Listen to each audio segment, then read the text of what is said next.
काही दिवसापूर्वी पिंपरी चिंचवड महानगरपालिकेच्या निवडणुकीच्या संदर्भात आरक्षणाची सोडत झाली।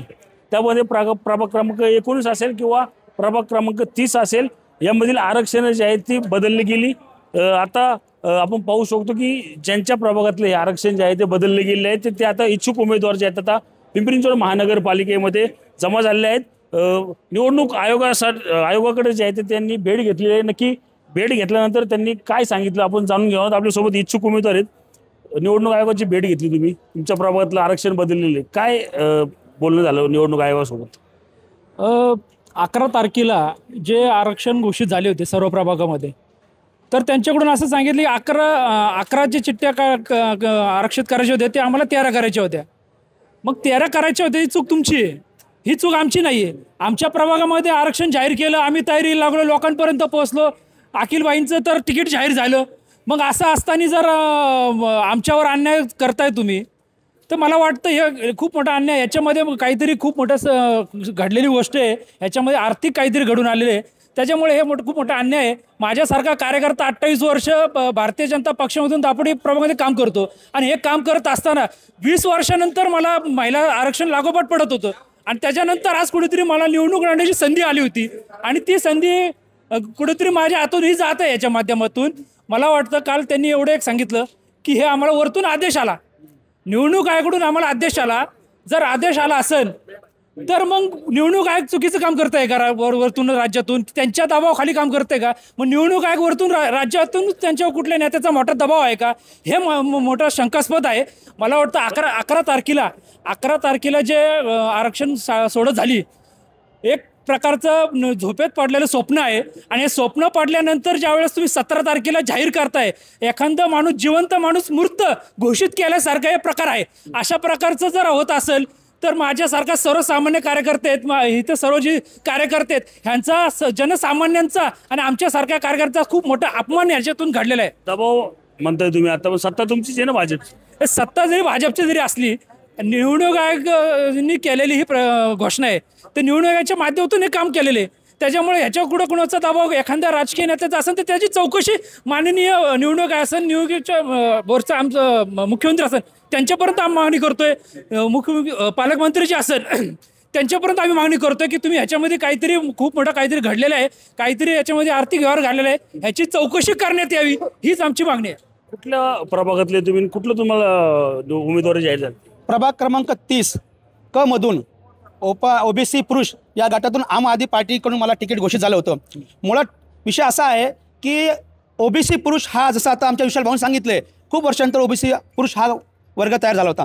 आता याच्यातनं ओबीसी पुरुषांनी पण तयारी केली होती, त्याच पद्धतीने ओपन महिलांसुद्धा, या लोकांसुद्धा तयारी केली होती। आता हे जर आरक्षण जर तुम्ही चेंज करत असतील तर हा सर्वसामान्य कार्यकर्ते ज्यांना आज ही संधी मिळाली आहे त्या संधीचं कुठेतरी नुकसान होत आहे। मला भले हे सांगायचं आहे की 11 तारखेला नोव्हेंबरला सर्वांच्या जनतेसमोर ते जर सोडत निघाली होती आणि त्याची हरकत घेण्याची तारीख काल जी 17 तारखेपासून सुरू होणार होती, मग त्यांनी हरकतीचा एकही कोणाची हरकत न आली असता सुद्धा त्यांनी परस्पर का चेंज केली आहे? आणि जर चेंज केली असेल तर त्यांना त्यावेळेस का नाही कळलं? जसं त्याच्या ऑलरेडी 2 वेळा त्यांनी ट्रेनिंग घेतली, तर सराव केला आणि अचानक तुम्ही चेंज करताय, हे खूप मोठं नुकसानकारक आहे। याच्यामध्ये संबंधितची चौकशी झाली पाहिजे, जे कोणी असतील दोषी असेल त्यांच्यावर कारवाई झाली पाहिजे, निलंबनाची कारवाई झाली पाहिजे आणि याच्यात कुठे आर्थिक व्यवहार झाले असेल, कुठल्या नेते मंडळाची, कुठल्या राजकीय पुढारीची याच्यामध्ये जर हस्तक्षेप असेल तर ताबडतोब ते तुम्ही त्याच्यावर बंदी घातली पाहिजे आणि त्यांची शिक्षा झाली पाहिजे, ही अशी आमची मागणी। माझी नगरसेविका आहेत प्रभाग क्रमांक 30 मधले ताई, निवडणूक आयोगाचे अधिकारी ते सांगतात नियमानुसार झालंय, राज्य निवडणूक आयोगाकडून आलं तेच आम्ही खाली फॉलो केलेलं। मग नियम आम्हीच पाळायचे का? फक्त त्यांनी पण पाळायला पाहिजे होते ना। जी 11 तारखेला सोडत झाली त्यानंतर त्यांनी 7 दिवस लावले आणि 7 दिवस लावले, तिकीटं जाहीर झाली, कामाला लागलो, प्रचाराला सुरुवात केली आणि अचानक काल असं पेपरला येत आहे की 2 प्रभागामध्ये आरक्षण पडले, चेंज झाले म्हणून। हे कसं काय अचानक झालं? ते नव्हतं व्हायला आणि ते केलं तर केलं कोणाला विचारून केलं? जशी सोडत झाली ती सगळ्यांसमोर झाली आणि हे बदल झाला हा परस्पर झाला, चुकीचा झाला ना, चुकीचा झाला। त्यांनी विश्वासात घ्यायला पाहिजे होतं। आरक्षण सोडत व्हायची त्यावेळेस महिनाभर तुम्ही पेपरला देताय की 11 तारखेला सोडत होणार आहे, 11 तारखेला सोडत झाल्यानंतर 7 दिवसानंतर तुम्ही चेंज करताय, हे कुठला नियम? आपण पाहिलं तर अनेक 2 प्रभाग जे आहेत त्यामध्ये हा बदल झालेला आहे मोठा। फुगेवाडीतले देखील काही कार्यकर्ते आहेत, काय मागणी असणार तुमची? आमचं फुगवडी एक छोटंसं गाव आणि फुगवडीमध्ये ओबीसी पुरुषांना मला वाटतं पहिल्यांदाच संधी चालून आली होती की छोटं गाव असल्यामुळं लोकसंख्या कमी असल्यामुळं जर कुठला राजकीय पक्ष तिकीट देईल तर तो ओबीसीमधूनच देईल अशी परिस्थिती आमच्या प्रभागात होती. आणि बऱ्याच वर्षानंतर येथील पुरुष ओबीसी मंडळी सगळी खुश असतील.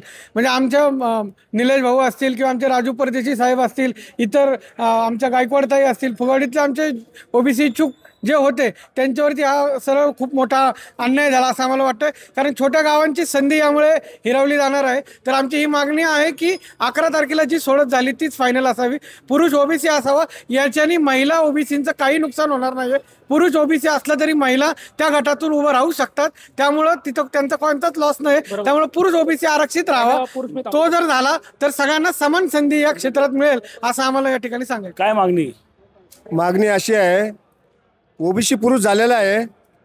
गेल्या 20 वर्षानंतर ओबीसी पुरुष झाल्यानंतर सर्व ओबीसी पुरुषमधले सर्व उमेदवार, सर्व कार्यकर्ते अगदी कामाला लागून सर्व आनंदित असताना आणि सर्वांच्या समोर हे ड्राव काढलेलं आहे. ड्राव पद्धतीने कोणी काढायला टाकायला सांगितलेलं नाही आहे.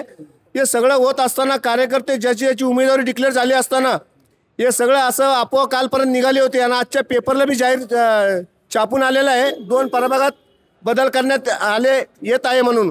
हे सगळं षडयंत्र आहे. कोणी रचलंय आणि का रचतंय?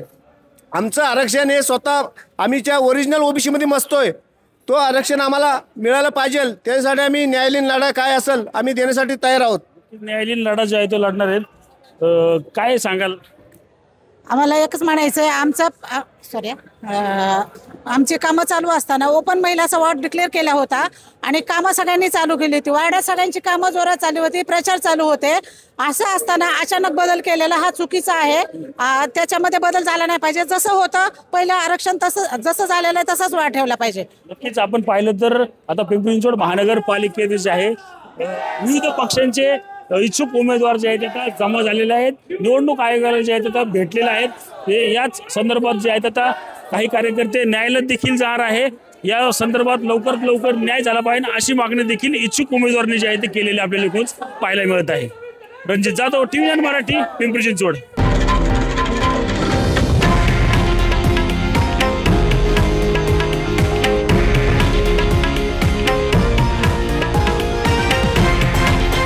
हे आहे देशातील नंबर 1 न्यूज नेटवर्क आणि आपण पाहत आहात TV9 मराठी, एकमेव.